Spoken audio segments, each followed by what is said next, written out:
Las estaciones rupestres de canales y cazoletas son un conjunto de vestigios de la cultura indígena en principio, que se encuentran grabadas en soportes de distintos tipos de materiales y articulan una red de grabados formando canales que convergen entre sí o en algunas posetas, siempre articulados generalmente al aire libre, estaciones al aire libre.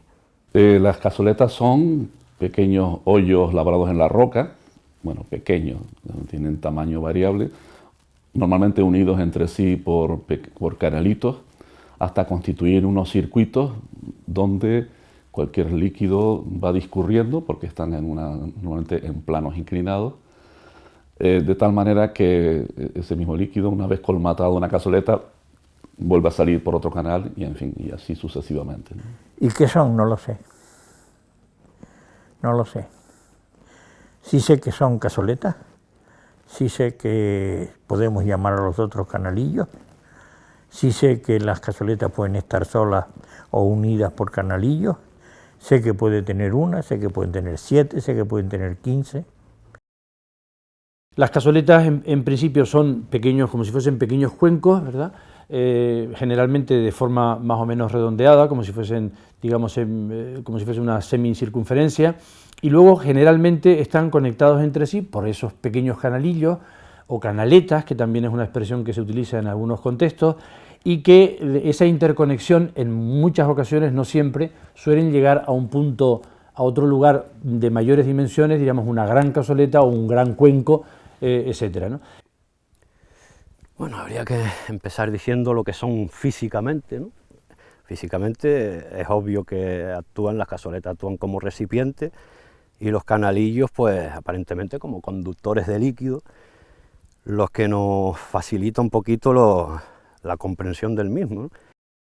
Yo creo que en la arqueología, la investigación arqueológica en Canarias ha buscado una explicación a unas estructuras materiales como son los conjuntos de cazoletas y canales que en principio no tienen una explicación clara, no es una cueva funeraria, no es una cueva de habitación, no es una cabaña, una construcción de superficie.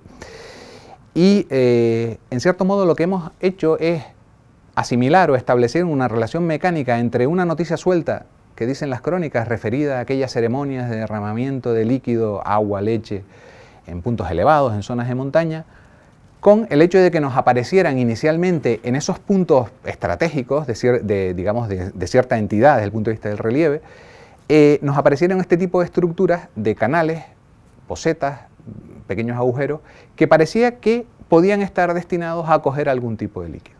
Y lo que hemos hecho es relacionarlos, pero realmente este tipo de manifestaciones rupestres, que ya de entrada no se pueden datar, es decir, realmente desconocemos su cronología, no son fáciles de investigar, no hay posibilidades de obtener algún tipo de material, obtener algún tipo de información como puedes obtener de, insisto, de una cueva de enterramiento o de una cueva de habitación. Por lo tanto, la sensación que yo tengo es que la explicación de los conjuntos de cazoletas y canales es bastante especulativa. Es decir, nosotros especulamos con que las cosas podrían ir en esa línea, pero yo no lo tengo claro del todo. De hecho, tengo constancia de que algunas posetas, sobre todo de grandes dimensiones, son históricas y han tenido otra función relacionada con la ganadería o relacionada con la captación de agua, pero sin ese componente ritual que es el que tradicionalmente se le viene atribuyendo a estos conjuntos. En general hoy podemos reconocerlas en todo el archipiélago, en cada una de las islas, y la dinámica de sus hallazgos y descubrimientos ha sido pues bastante reciente. A partir de los 70 y básicamente en los 80 empiezan a haber prospecciones en las que se detectan cada vez con más frecuencia cazoletas. En Tenerife, por ejemplo, se negó la existencia de grabados rupestres hasta los años 70. No existían grabados rupestres.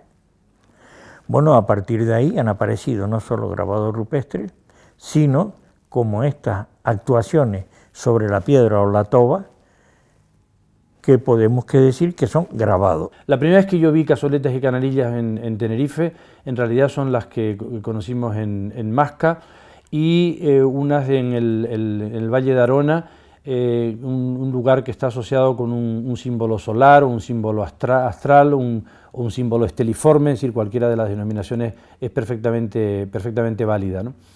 Y debo reconocer que cuando yo me atreví expresamente a hacer una referencia a esos lugares con una valoración de carácter cultural, es decir, o lugares donde se hacen ritos del tipo que sea, lo hice porque conocíamos otros ejemplos en otras islas. Los primeros, como todo el mundo sabe, son los de Gran Canaria, y teníamos la cercanía en el tiempo de los que habíamos localizado en la isla de Lanzarote.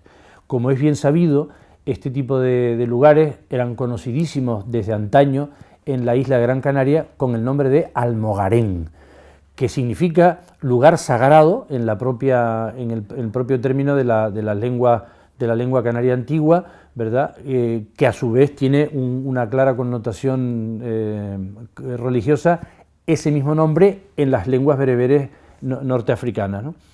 Y a raíz de las prospecciones sistemáticas, y yo creo que en ese sentido hay que reconocerlo, que ha promovido el Cabildo en la isla de Tenerife, nos encontramos con que en la actualidad, ya digo, a falta de algunos recuentos de trabajos recientes, contamos con más de 400 estaciones de cazoletas y canales, que además se apartan del patrón de ubicación tradicional de zonas orográficas. Aparecen en laderas, aparecen en el fondo de barrancos, aparecen en el interior de cuevas, aparecen en llanos, aparecen en multiplicidad de lugares muy distintos desde el punto de vista del relieve, de su situación en el territorio, que nos hace dudar de si realmente estamos ante el mismo fenómeno. Es decir, yo no me atrevo a dar ninguna explicación porque caería en esa componente especulativa que he comentado antes y que tiene un riesgo, desde mi punto de vista, serio. Porque muchas veces lo que se plantea como una hipótesis, y dicha con demasiada contundencia, hace que se convierta en una realidad arqueológica cuando en el fondo no lo es. Bueno, claramente el entorno natural es muy importante. El entorno natural es muy importante y los emplazamientos de este tipo de yacimientos suelen estar relacionados generalmente con el agua, con recursos de agua o con escorrentías de lluvias y demás, aunque sí es verdad que hay una gran variedad. Dentro de, probablemente, este tipo de yacimientos se utilizaban con múltiples fines, ¿no? Y depende mucho del contexto, ¿no? Del contexto en el que se encuentre. Podemos establecer una secuencia cronológica, se le atribuye a un fondo común de la cultura indígena, y obviamente el hecho de que las encontremos registradas en cada una de las islas parecería llevarnos a la consideración de que están dentro del acervo cultural más antiguo. Lo que sí sabemos es que las cazoletas y canales son una manifestación muy antigua en la historia de la humanidad, y que en cualquier caso están en el norte de África, no sabemos desde qué momento, pero desde luego a partir del Neolítico casi con certeza, ¿no? Yo no me atrevo ni a plantear orígenes, ni a sugerir cómo esto ha evolucionado. Todos estos cientos de estaciones y cazoletas están funcionando al mismo tiempo, se fueron utilizando y abandonando con el paso del tiempo. Si es verdad esa función que tenían como de oratorios o ese carácter ritual, ¿qué sentido tiene? ¿Son oratorios familiares? ¿Son oratorios, digamos, de grupos más amplios? Si están funcionando al mismo tiempo, pues posiblemente estaríamos hablando de grupos muy reducidos. Si no, entonces ya habría que buscar otra explicación. ¿Por qué si han evolucionado con el paso del tiempo, unos abandonan y otros aparecen con el paso del tiempo? Yo creo que son preguntas muy complejas y que ahora mismo estamos muy lejos de poder asegurar, digamos, con una cierta base, con un cierto fundamento científico. ¿Por qué el pastor no podía, como lo hemos visto hasta antes de ayer, subir a las cañadas y bajar a Arico una vez al día? La distancia no tiene nada que ver, poblado con esto no tiene nada que ver. Tiene que ver pastos con ganado, ganado con personas, pero son los pastos. Sin embargo, si se acepta que es un complejo religioso, habría que buscar ese sentido religioso en ese sitio que es distinto o parecido, o ni parecido, con otros que verdaderamente aceptamos que con acuíferos cada 20 metros, ¿no? Las cazoletas y los canalillos, o las estaciones de cazoletas y canalillos que encontramos en Canarias, no es nada más que un añadido más o un complemento más de lo que conocemos de estos mismos hechos en el ámbito norteafricano, de modo que esta es, entre tantos hechos culturales que vinculan sin ningún tipo de duda el origen bereber de las poblaciones canarias con las del norte de África, desde Marruecos hasta Túnez, este es un hecho perfectamente común, perfectamente contrastado en los distintos lugares del continente donde este tipo de manifestaciones son muy comunes, ¿no? Se comenzaron reconociendo estaciones que estaban ubicadas en ciertas cotas de altitud. Por poner un ejemplo, yo creo que la más clásica de todas sería la de El Tarucho, en Masca. Posteriormente comienzan a identificarse muchísimas estaciones en zonas de medianía. A esto se acompañan otras en espacios intermedios de laderas de las montañas, en el interior también de cuevas, ya no solamente al aire libre.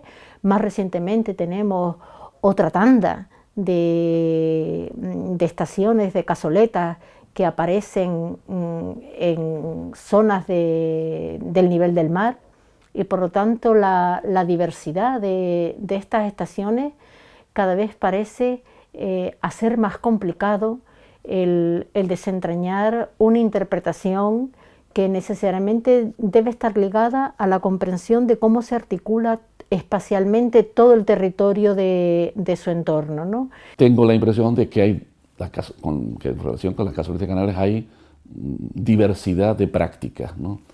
Una de ellas puede ser la libación, pero otras a lo mejor ni siquiera eso. Y a lo mejor sencillamente recoger agua de la lluvia en una especie de ritualización del ciclo del agua, ¿no? A modo de emulación de los circuitos fluviales y de los barrancos, etc., ¿no? Es lo que comenté. Nosotros hemos establecido una relación automática entre un dato que nos dan las fuentes, porque las fuentes no hablan de conjuntos y cazoletas y canales. Las fuentes lo único que mencionan son rituales de derramamiento de líquido en zonas, digamos, estratégicas, por llamarla de alguna manera, o lugares singulares.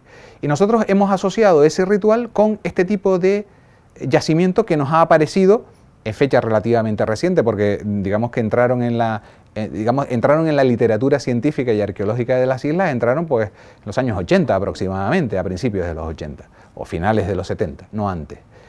Y hemos establecido ese vínculo de una manera mecánica que tiene su lógica, es decir, yo lo asumo, es decir, yo creo que esa relación existe. Y por lo tanto, bueno, pues creo que efectivamente, si bien las fuentes no son demasiado prolíficas a la hora de aportarnos datos, sí esa referencia escueta pero bastante significativa sí permite establecer una relación con los conjuntos de cazoletas y canales que desde mi punto de vista es una línea de explicación perfectamente plausible. Y es verdad que los cronistas hablan de determinados lugares donde hacían libaciones, actos de libaciones, de leche y manteca, más que nada, es lo que nombran. Y podríamos estar hablando de este tipo de yacimientos, ¿no? La siguiente cosa es, ¿hacían sacrificios de animales asociados con estos lugares para, por ejemplo, que la sangre del animal que ha derramado cayera en esos lugares? Pues es muy posible, es muy posible. ¿Por qué? Pues porque los animales siempre están asociados con los sacrificios rituales desde época antiquísima y que se ha mantenido prácticamente hasta hoy en día. En razón a su mayor o menor viscosidad, no es lo mismo verter agua que verter leche, o en su caso incluso que se utilizaran en sacrificios cruentos, en el caso de que planteáramos esa hipótesis a falsar, y que por lo tanto quizás la propia dinámica de esos canales pueda conducir a evaluar que el vertido de un líquido tenía un carácter u otro. sabiendo, como sabemos, que los que existían en varias de las islas, al menos, el tabú de la sangre, de tal manera que solamente podían entrar en contacto con sangre de los miembros del espectro más bajo de la sociedad, y donde las mujeres cuando tenían el periodo se apartaban del resto de la población para no, en fin, porque se suponía que eran impuras.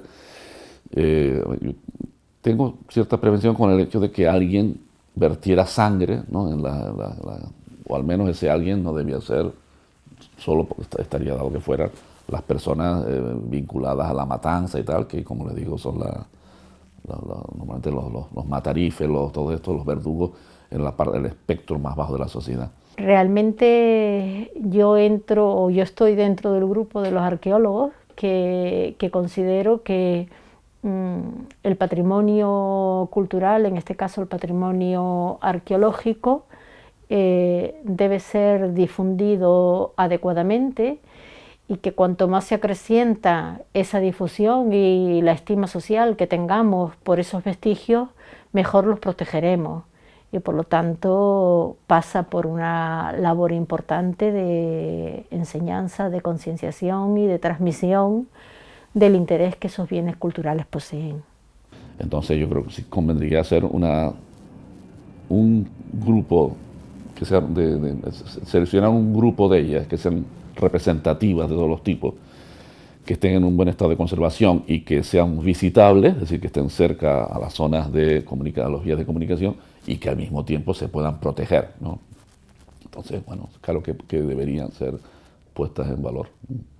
Y por eso tenemos que ser capaces de compaginar ese objetivo de difusión con una protección previa que garantice que la difusión se realice de manera eficaz y al mismo tiempo sin poner en riesgo los valores del yacimiento. Que evidentemente ya llegó el momento, mucho antes tenía que haber sido, ¿no? que hubiésemos puesto interés en este tipo de yacimientos, pero sí, hoy por hoy parece ser que ya los tenemos más en cuenta y estamos empezando a valorarlos como tal, aunque todavía nos queda un gran trecho, ¿no? Para que un lugar de esas características pueda ser visitable, tiene que tener obligatoriamente un nivel de protección muy especial. Lo fundamental es la difusión. Yo creo que, y además estamos plenamente conscientes en la Unidad de Patrimonio del Cabildo, o somos plenamente conscientes de que sin difusión nuestra labor no tiene ningún sentido. Y por lo tanto creo que deberíamos aspirar a efectuar una selección, en este caso refiriéndonos a los conjuntos de cazoletas y canales, aquellos que tengan un valor patrimonial de entidad, es decir, importantes por su complejidad, por su ubicación, incluso buscando condiciones de espectacularidad, yacimientos que sean especialmente llamativos, pero al mismo tiempo tenemos que compaginar ese otro aspecto, tienen que ser accesibles, tenemos que contar con los propietarios de los terrenos donde se ubican y tenemos que lograr que las condiciones de protección física del yacimiento pues sean también eficaces. Posiblemente aquellos yacimientos que se seleccionen y en el que concurran todos estos aspectos serán los que en un plazo, yo espero que sea corto, podamos hacerlos visitables. En concreto, cabría la posibilidad en la zona sur, donde tenemos magníficos ejemplos de cazoletas y canales y donde se dan una serie de circunstancias favorables en el entorno del Roque de Jama, cabría la posibilidad de que este cabildo promoviera algún tipo de actuación de difusión en la zona para iniciar o digamos para comenzar a desarrollar a partir de 2017. Es cuestión de educación, educación, educación, pero la educación se hace sobre la verdad o sobre lo más cerca de la verdad. Un profesor de matemáticas no te dice 4 y 4 son 7, siempre dice que es 8. Sin embargo, en arqueología 2 y 2 pueden ser 5. ¿Y qué hace?